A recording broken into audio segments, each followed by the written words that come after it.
शायद स्कूल में आप सबको कभी ना कभी ये फ्लैग मिला होगा और आपसे इसके बदले में कुछ पैसे भी लिए गए होंगे।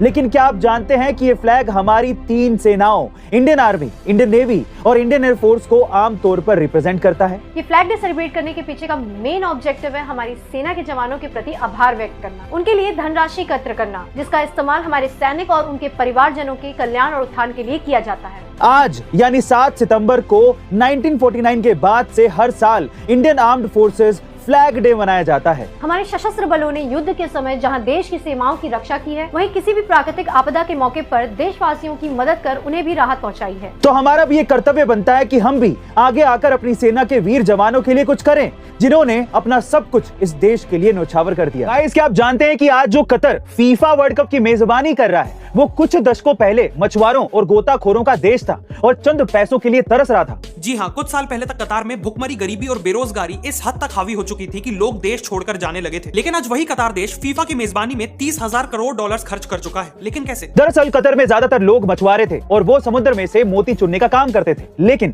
साल 1930 के बाद जापान ने भी मोती उत्पादन का काम शुरू कर दिया था, जिससे कतर के लोगों की आखिरी उम्मीद भी खत्म हो गई। लेकिन तभी साल 1939 में यहाँ तेल के खजाने का पता चला और देखते ही देखते कतर दुनिया के सबसे अमीर देशों में गिना जाने लगा। इसके बाद तो यहाँ मानो इन्वेस्टर्स और फॉरेन इन्वेस्टमेंट की बाढ़ आ गई, जिससे साल 1970 में ही यहाँ की जीडीपी 300 मिलियन डॉलर्स तक पहुंच गई। सोने पे सुहागा तब हुआ जब 1972 में कतार ने नेचुरल गैस की खोज भी कर ली, जिससे आज वो दुनिया का चौथा सबसे अमीर देश बन गया। लेकिन कतार इतना अमीर होके भी क्या फीफा की मेजबानी सही से कर पाया? कमेंट सेक्शन में जरूर लिखें।